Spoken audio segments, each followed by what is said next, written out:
90 రోజుల కోర్సు పూర్తి చేస్తే చాలు 100% ప్లేస్మెంట్ సపోర్ట్ తో సాఫ్ట్వేర్ జాబ్ మీ సొంతం. వెంటనే కోడ్ జ్ఞాన్ డెస్టినేషన్ ని సంప్రదించండి. నమస్కారం మేడం.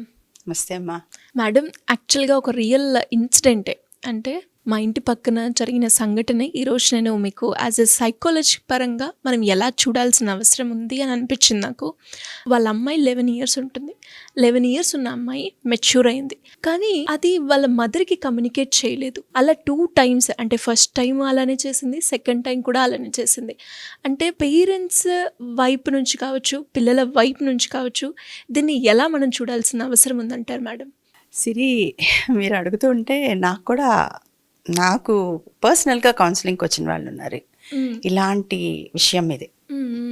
ఏంటి అంటే, అమ్మ జాబ్ చేస్తున్నారు, నాన్నగారేమో టూర్స్ జాబ్, ఇంట్లో నాన్నమ్మ ఉంటారు, అలాగే బాబాయ్ వర్క్ ఫ్రమ్ హోమ్, పిల్లలిద్దరు మీరు చెప్పినట్టే 12-13 ఇయర్స్ పాప బాబు. సో బాగానే ఉంటారు, ఫ్యామిలీ అంతా చక్కగా బాగానే ఉంటారు, అంతా బాగుంది. ఇంచుమించు ఇలాంటి కంప్లైంట్ తోటి వచ్చారు. ఓకే. ఏంటి అంటే, ఆ బట్టలు, ఆయన బట్టలు ఉంటాయి కదా, అవి చెప్పకుండా తన బట్టలో లోపల పెట్టేసిందంట.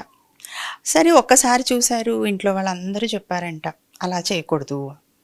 మళ్ళీ సెకండ్ టైం కూడా she done the same thing. ఏంటి అని చెప్పంటే, వాళ్ళతో కమ్యూనికేట్ చేయట్లేదు, పాప ఏం మాట్లాడట్లేదు. ఎందుకలా మేడం? వాళ్ళు నా దగ్గరికి తీసుకొని వచ్చారు. ఓకే. తీసుకొని వస్తే, అమ్మ నాన్న ఎదురుకుండా మాట్లాడతావా, నువ్వు విడిగా మాట్లాడతావా? యాక్చువల్లీ నేను జనరల్లీ ఏం చేస్తానంటే, ఎవరైనా పేరెంట్స్ మా పాప ఇలా ఉంది ఏదైనా బాబు గురించి కానీ అడిగారు అనుకోండి, నేను వాళ్ళని ఫస్ట్ అడుగుతాను, మీరు మీ పాప కానీ బాబు కానీ మాట్లాడడానికి రెడీగా ఉన్నారా? అంటే చాలామంది పిల్లలు ఎవరి దగ్గరకో తీసుకెళ్ళి ఏదో చెప్పిస్తారు, వాళ్ళకి మనం సైకాలజిస్ట్ అవన్నీ వాళ్ళకి తెలియదు. అంటే తీసుకెళ్తారు, క్లాస్ పీకిస్తారు, మనకేదో చెప్పిస్తారు, ఇట్లా అనుకుంటారు. అందుకని నేను ముందే అడిగాను, ఆ పాప రెడీగా ఉందట. ఇవాళ రేపు చాలామంది పిల్లలు they are ready to take external help than parents. Parents కాకుండా దే వాంట్ ఎక్స్టర్నల్ హెల్ప్. సరే ఆ పాప కూర్చుంది కొంచెం సేపు, అంతా మాట్లాడుతూ ఉంటే, నెమ్మదిగా వస్తారు కదా పిల్లలు బయటికి, నువ్వేంటి ఎలాగా అవన్నీ మాట్లాడాక, నాకు పక్కన ఒక ఫ్రెండ్ ఉంది, సేమ్ క్లాస్ మేము, వాళ్ళ మమ్మీ బయటికి పంపడం మానేశారు మెచ్యూర్ అయిన తర్వాత అమ్మాయిని. ఓకే.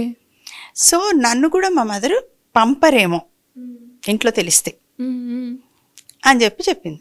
అలా ఎందుకు అనుకుంటున్నావు అవన్నీ అడిగితే, ఇంట్లో నాకు ఉండబుద్ధి కాదు. ఎందుకు ఉండబుద్ధి కాదు అంటే, అమ్మ ఉండదు, ఆఫీస్కి వెళ్ళిపోతుంది, నాన్నేమో వస్తారు టూర్స్, ఫ్రెండ్స్, వీకెండ్స్. సో నాన్నమ్మే టీవీ చూస్తూ ఉంటారు, ఇప్పుడు మా టర్న్ రాదు, మరి మేమేం చేయాలి ఇంట్లో? బాబాయ్ ఉన్నారు, వర్క్ ఫ్రమ్ హోమ్ చేస్తారు, ఆయన కూర్చున్న చోటు నుంచి లేవరు. ఇన్ఫ్యాక్ట్ నానమ్మ కూడా అంతే, కనపడంగానే వాటర్ తెచ్చివు, మా బంగారు తల్లి కదమ్మా, అది తెచ్చిపెట్టు, ఇది తెచ్చిపెట్టు అని పని చెప్తూ ఉంటారు. సో ఇంట్లో ఉండబుద్ధి కాదు. నేను ఈ పీరియడ్ విషయం చెప్పాను అనుకోండి, మా పక్కన ఫ్రెండ్ వాళ్ళ ఇంట్లో జరిగినట్టే నన్ను బయటికి పంపిపోతే నేను ఇంట్లో ఉండలేకపోతున్నాను కదా అని అనేసరికి, సరే ఈ పాపను బయటికి పంపించి వాళ్ళ పేరెంట్స్ని పిలిస్తే, అప్పుడు వాళ్ళిద్దరూ కూర్చొని మాట్లాడారనమాట.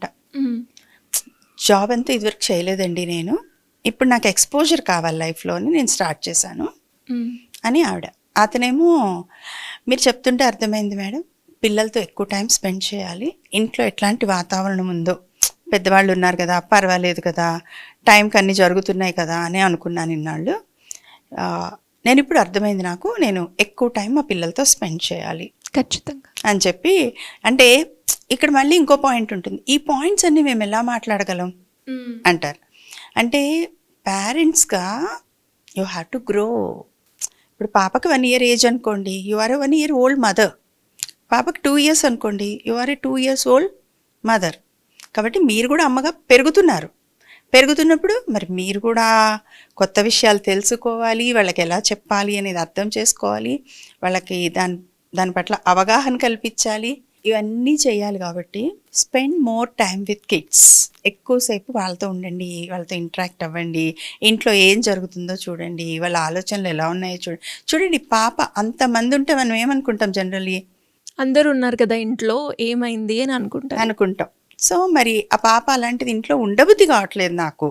అంటే ఆ పాపకి ఆ ఏజ్కి ఎక్కువ పని అయిపోతుంది, ఎక్కువ రెస్పాన్సిబిలిటీ అయిపోతుంది, స్ట్రెస్ అయిపోతున్నారు అనమాట. వాళ్ళు అటు చెప్పుకోలేరు, ఇటు చెప్పుకోలేరు, చెప్పినా వినే సిచ్యువేషన్లో లేరు. సో అలా ఉండే ఫ్యామిలీస్ కూడా ఉంటాయి నాన్న. మీరు అన్నట్టు ఇలా ఉండే ఫ్యామిలీస్ కూడా చాలా ఉన్నాయి. బయటకు కనిపించేది ఒకలా ఉంటుంది. ఎక్కువ మేము చెప్పేది అదే, పిల్లలతో ఎక్కువ టైం గడపండి, పిల్లలతో అన్ని విషయాలు మాట్లాడుతూ ఉండండి. అరే మేము ఆ విషయం ఎలా మాట్లాడతాం మేడం అంటారు. స్కూల్స్లో కొంతవరకు గైడెన్స్ ఇస్తున్నారు, పక్క పిల్లలు కొంతవరకు గైడెన్స్. వీళ్ళల్లో ఏంటి అంటే చుట్టూ చూసినప్పుడు అడాప్ట్ చేసుకుంటారు, మనకు కూడా ఇలా అవుతుందేమో అని. అవునవును. సో అవన్నీ ఎవరి దగ్గర చెప్తారు? డెఫినెట్గా పేరెంట్స్తోనే షేర్ చేయాలి. సో పేరెంట్స్ ఎక్కువ టైం ఇవ్వండి, ఎక్కువ వాళ్ళతో మాట్లాడుతూ ఉండండి, ఇవన్నీ చెప్తూ ఉంటాం అనమాట మేము. సో ఇలా కూడా అవుతూ ఉంటాయి, ఇలా కూడా కాల్స్ వస్తూ ఉంటాయి, ఇలా కూడా కౌన్సిలింగ్స్కి వస్తూ ఉంటారు. అంటే మేడం నాకైతే అర్థమైంది, అంటే ఇప్పుడున్న ప్రజెంట్ సమాజంలో పేరెంట్స్కి పిల్లలకి చాలా గ్యాప్ ఉంది అని. ఇప్పుడు ఇలాంటి ఒక ఇన్సిడెంటే ఒక ఎగ్జాంపుల్ అని చెప్పొచ్చు. ఆ గ్యాప్ని మనం ఎలా రెడ్యూస్ చేయొచ్చు అంటారు? గ్యాప్ని ఎలా రెడ్యూస్ చేయాలంటే వాళ్ళే చేసుకోవాలి నాన్న, వాళ్ళే చేసుకోవాలి. ఇదే కాదు, ఏ సమస్య ఉన్నా మనం గబగబా ఒక సైకాలజిస్టో, ఒక సైక్రాటిస్టో, ఒక థెరపిస్టో దగ్గరికి పరిగెడతాం. కానీ లాంగ్ రన్లో ఇప్పుడు చూడండి, మీకు బాగా ఈజీగా అర్థం కావాలి అంటే, మనకి హెల్త్ ఇష్యూ వచ్చింది అనుకోండి, ఒక డాక్టర్ దగ్గరికి వెళ్తాం. డాక్టర్ ఏం చేస్తారు? టెస్టులు చేస్తారు, అన్నీ చేస్తారు, మెడిసిన్స్ ప్రిస్క్రైబ్ చేస్తారు. జనరలీ చేసినప్పుడు ఏంటి, ఈ టైంకి ఈ డోస్ వేసుకోవాలి, ఈ టైంకి ఇది వేసుకోవాలి అని చెప్తారు. అది ఎవరు చేయాలి? కేర్ ఇంట్లో వాళ్ళు చేయాలి ఆ పేషెంట్ కోసం. అవునవును. అలాగా సైకాలజిస్ట్ దగ్గరికి వచ్చినా, సైక్రటిస్ట్ దగ్గరికి వచ్చినా, ఎవరి దగ్గరికి వచ్చినా ఆ కొంచెం సేపు నడుస్తుంది. తర్వాత అంతా కేర్ ఎవరు తీసుకోవాలి? ఖచ్చితంగా పేరెంట్స్ తీసుకోవాలి. అటెన్షన్ పే చేయాలి, వాళ్ళు ఎదుగుతున్న క్రమం చూడాలి. స్కూల్కి వెళ్ళారా, ఫీజు కట్టామా, హోంవర్క్ చేశారా, మార్క్స్ వస్తున్నాయా, మా పని అయిపోయిందా కాదు.